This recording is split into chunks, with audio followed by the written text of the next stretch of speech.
G'day everyone, welcome back to the channel. Some finished work. Well, I completed it this morning, my time.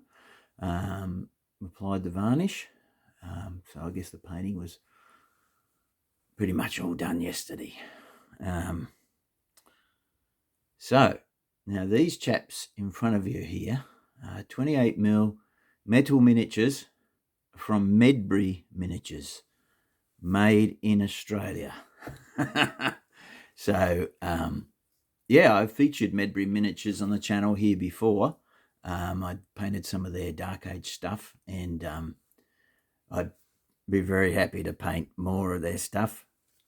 So, Medbury Miniatures, if you want to send me any free samples, I'll gladly take them. Only kidding. Be nice though. Oh dear. But anyway, yeah, Medbury Miniatures are cool. So they're very well known for their 3D STLs, and that they had running for quite a while. And I think they've got a Patreon thingamy or whatever subscription doodad. But they also cast a lot of their ranges in metal up there on the mainland of Australia, as I call it. Me being from Tasmania, the separate island. Yeah, they really are lovely sculpts. They're very nicely detailed.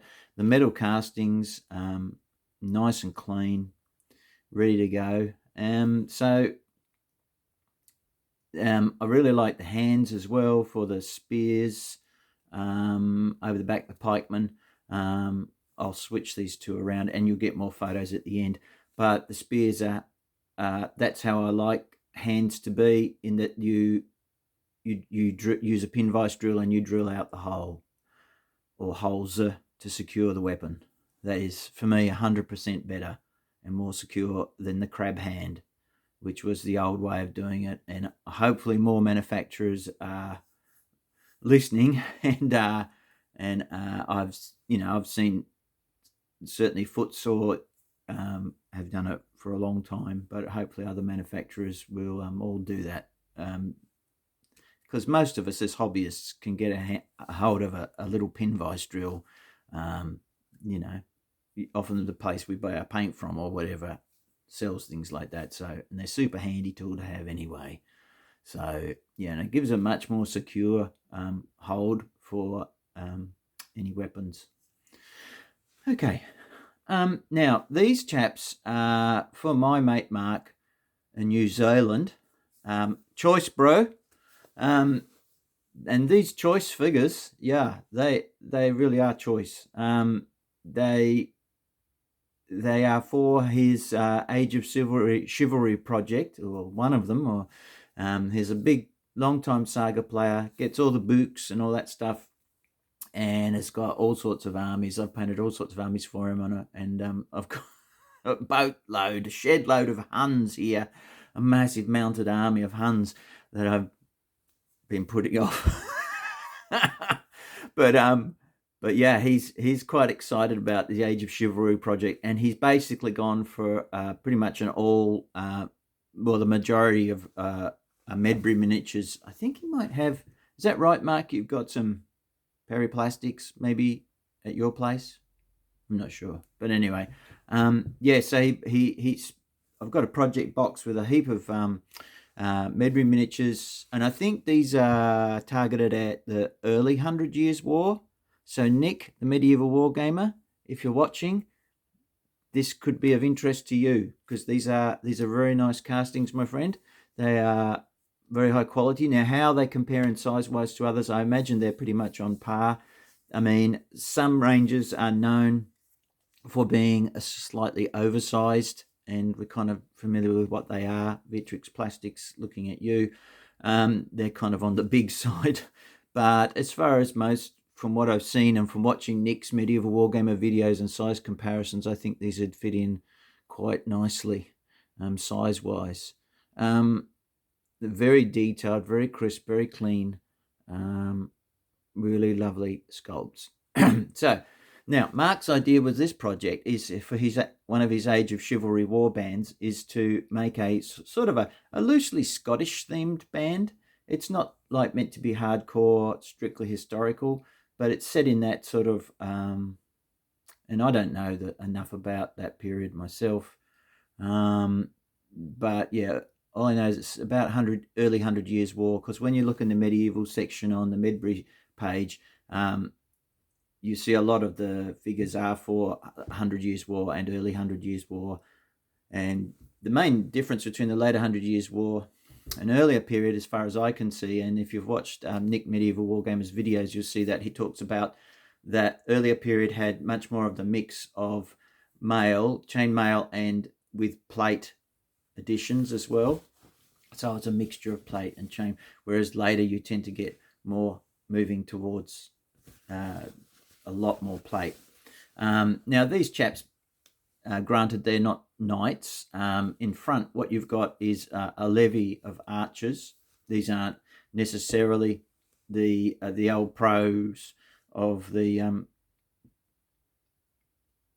with their war bows, but at that time everyone was a lot of guys trained with bows, and it was a bit of a national pastime and sport and all that sort of thing. And I guess you'd use them for hunting and all sorts. So these are meant to be some sort of Scots levy armed with bows. Ooh, I've just spotted something. You know how it is when you're taking doing videos and pictures. I'm seeing something shiny, something that I probably wouldn't have seen otherwise. That it's either a bit of unvarnished something or it's a bit of unpainted metal. It's between two actual arrows, and it's a tiny slip. I have to have a look at that. I hate that when that happens. You can't even see it on the camera because it's only from a certain angle. I'm up a bit higher. I'll touch that up. Yes, so early 100 War year period, so sort of a loosely Scottish war band. So Mark said, can we go for a bit of a blue theme, like the Cross of St Andrews, sort of blue and white. So I said, yep, we could do that, and maybe have the lower status guys more desaturated blues and greys and whatnot. And as you go up in status, you get the richer, deeper blues and perhaps more of it. And yeah, so there's a mixture of materials. So I basically targeted blues and blue greys, and sort of complemented them with neutral colors. Like I've got grey, I've got German camo beige, I've got like an ashen brown. Yeah, those kind of things going on there. So when you look in the pictures at the end of the video, you'll better get a better idea of the sort of colours, and leather and wood and all that kind of biz. So let's put the levy bows at the back, and so I've got a lot of pikemen to paint for the Scots wall of spears that they're going to, or pikes that they're going to be presenting. They're really nice miniatures, plenty of character, and look, lots of different styles of armor, real mix. See, look at this guy. He almost looks a bit well-to-do compared to this hairy sort of fella here. I've given him like almost a navy blue, dark blue. He's got this long tabard thing. Is that what you call it? I don't know. And then you've got three guys here with cloth jacks over their mail, or actually, no, only that guy's got mail. Sorry, got my ruddy hand in the way. Sorry, guys. There we go. Yeah, so you've got cloth jacks, and here's a guy with his tabard, which I've done a sort of a divided blue and white kind of thing there. I thought there was a bit of scope for that. Again, that's that sort of navy-ish, desaturated blue, but I've got a brighter kind of blue up there around the cowl on that guy there, and I think it shows through on this chap, although you can only see it just on his arms showing a sort of more vibrant blue, but there we go. Yes, so we're just sort of doing them probably 12 at a time and then mixing it up. So like I said, there's a lot of pikes. There must be about 24 to 32 pikemen that I've got to do, but also in the set there's a really nice bombard, and there are some mercenary English longbowmen. I don't know how they ended up there with this Scottish warband, but I guess if the money's good, you'll go you go where the money's good, where they're going to pay you. I think there's some character figures and stuff. I won't show them to you now because this will be an ongoing project, and they're unpainted and unassembled and in their box. But over time, you'll be seeing more of these guys, the beautiful Medbury miniatures, and hopefully that gives you a taste for what a cool range of figures they are. And there's more than I'm going to show in their ranges. So yeah, jump on the website and have a look. I think you can also pick them up often on Etsy from licensed printers who print off the STLs and stuff. But these are the metal ones, which is, I really enjoy working with them. They're nice and sturdy and beautiful, clean casts. Really a delight to paint up and handle and work with and stuff. And if you're in Australia, I imagine you'd do the maths, have a look, check their website out, and if you're building a warband for Age of Chivalry or for Nevermind the Billhooks or something else, medieval, there's a lot going around at the moment, check them out in your considerations before you go out and buy another pack from somewhere else. Maybe the Australian option is going to work out better value for you, especially when you're going to be saving import, whatever, postage from overseas and that kind of thing. Well, it's probably worth having a look, really worth having a look at it, just, or adding them as something different to your armies. Anyway, a couple other thoughts. Now, I've gone for armor that is kind of shinier, and you'll probably see it better in the photographs. It gets somewhat washed out on the videos. Yeah, just trying to see if I can change it there. Just knocking the focus about.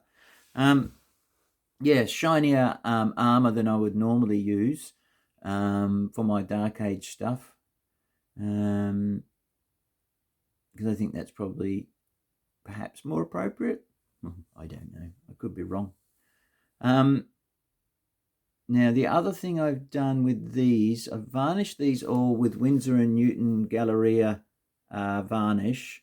Normally I've been using AK Interactive Ultramat, but I've run out of that for the moment, and I'd have to place an order to the mainland to get another bottle. But I've had this Winsor & Newton matte varnish ready to go. So personally, it's not quite as matte as the AK Ultramat, but it is a very nice varnish. It has, in some places, ever such a slight sheen compared to the Ultramat, but I guess that's when you're looking under them like we are now, and I can see them under the lights like this.